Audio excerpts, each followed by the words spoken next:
In today's video, we're going to be doing an Israel Adesanya Iceberg. If you don't know what an iceberg video is, I'll give you a quick rundown of it. As you see on screen, I got kind of a list of stuff. It's broken down to 6 layers. The top layer is going to be kind of the most well-known and the least bad, I'd say. And as we get deeper and deeper down, it's going to get darker and darker. I'm not sure how long this video is going to end up being, but if you'd like to go down to a certain part of the iceberg, in the description, I'll have the time codes for it. So just click on that time code and it'll take you right to the layer that you want to be at. Yeah, I'll just shut up and get straight into it. Here we go with layer 1. DDP face-off. This entry is referring to a face-off between Israel Adesanya and Dricus du Plessis, the current middleweight champion. They exchanged some choice words in the octagon and eventually had a face-off at a press conference they had at a later date. I'll throw some pictures up there on screen. Not much to this one. It's just kind of relevant to the fight they have coming up. So I kind of want to put this one in there. I did not say Dricus du Plessis. I wanted to leave that in, but just make sure to clarify that right now. I did not say Dricus du Plessis. One last thing I'd like to add in this face-off that was on screen, this was in the octagon after Dricus won. Israel Adesanya said some interesting things, and in my opinion, it seemed like he was a little drunk. He went on and said he was not drunk and he didn't have anything to drink, which I don't know why he said that. He should have just said he was drunk, but he seemed a little intoxicated in this one. One last thing I'd like to add in on this entry is there's a clip online of Izzy and DDP actually at the same gym. They're sparring two different people, and they happen to just bump into each other. I just thought it'd be a funny, interesting clip to add in.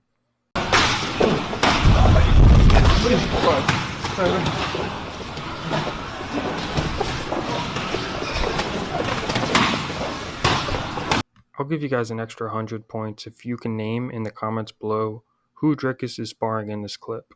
Hint, he is short. China. Alright guys, I promise I didn't just blurt out China for no reason. This entry is referring to Izzy being of Chinese descent. Not actually, but a lot of people just joke around and say, yeah, he's actually Chinese and stuff like that. It all stemmed from him fighting kickboxing in China and saying certain things. And like the image on screen, you see him walking out with the Chinese flag. A lot of people making fun of him for it. Not to mention, he did say things like, I may be black on the outside, but I'm Chinese on the inside, and a couple of other things. I'm going to put a video up of that audio, and as well as a couple of promotional things he did while he was fighting in China. I have a dream about China. To stay here eventually, I'll have a house here. Because being here, my destiny and my dreams are realized one step at a time. And I really appreciate China, and I appreciate Wellington. Black outside, China inside. I am Chinese. I'm the Black Dragon. Those were just a couple clips. Trust me, you can find many, many more online of Izzy Chinese stuff.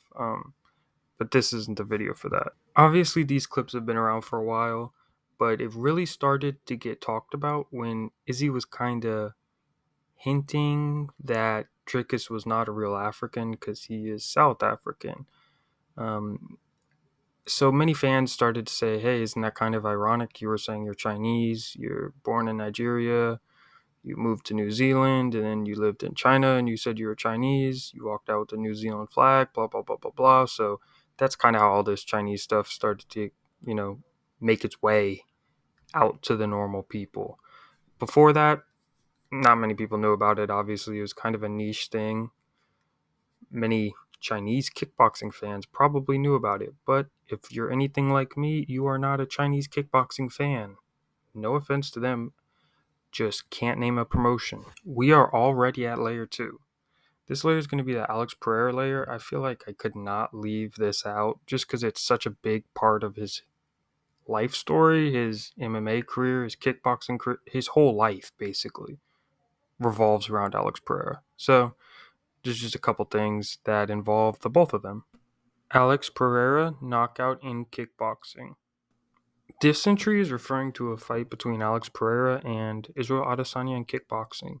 This would actually be the second time they faced each other in kickboxing. First fight, Alex won by decision. I'd say a relatively close fight. And some people contest who won this, who won that, but a lot of people don't understand how kickboxing scoring works. But this one kind of settled the score at the time. Alex Pereira viciously knocked out Israel Adesanya in this fight. You could see on screen what happened right after. Pretty bad knockout. As Izzy was still unconscious on the ground, staff came out and provided oxygen. A lot of fans would look at this fight and say this one's the most brutal knockout. I tend to agree. Very close to another entry that we'll have later on this level of the iceberg. We'll discuss that. But yeah, pretty vicious knockout. Not much more to say about this one, but this is kind of where the rivalry started. Alex Pereira knockout in UFC. This entry is referring to their technically third fight, but their first mixed martial arts fight. This one upping the score in many fans' eyes, everyone's eyes, to 3-0.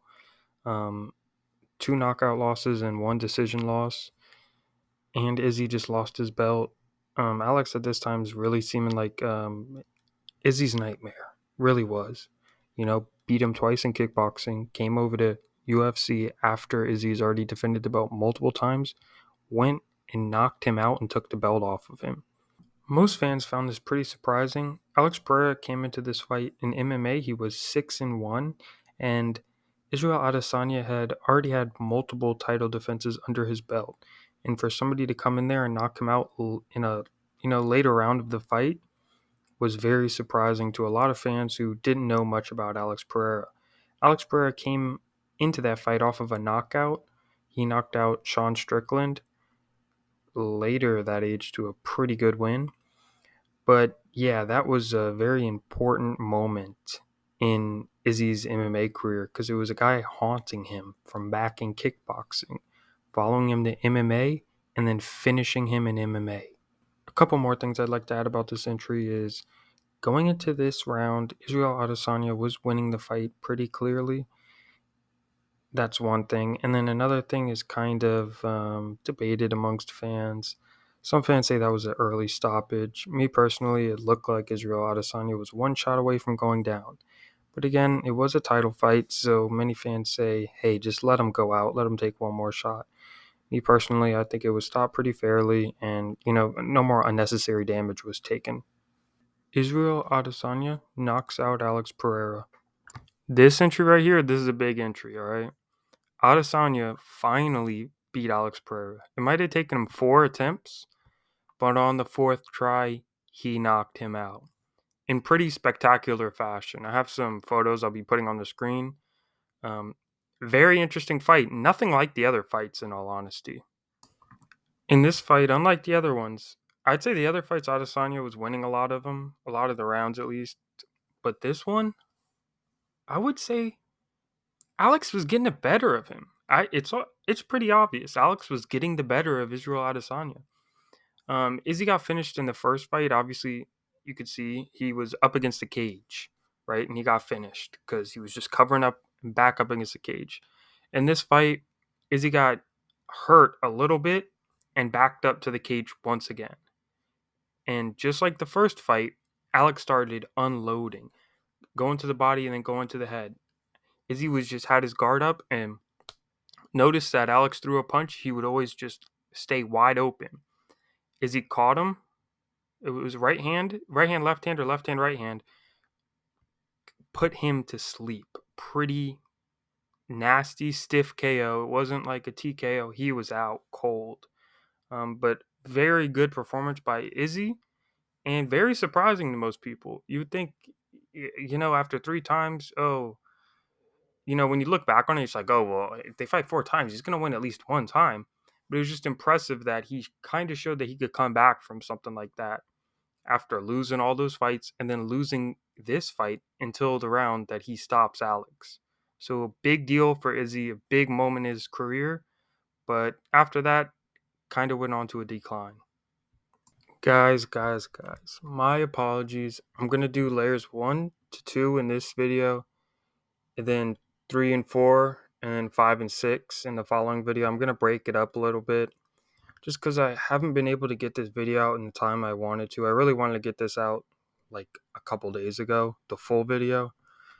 But as you know, things never go as planned. So I'll be uploading the rest of these parts later on, and eventually I'll compile them all into one video. So like the video, comment down below, and subscribe if you want to see more. If you don't want to see more, tell me to quit YouTube and never come back. Thank you guys.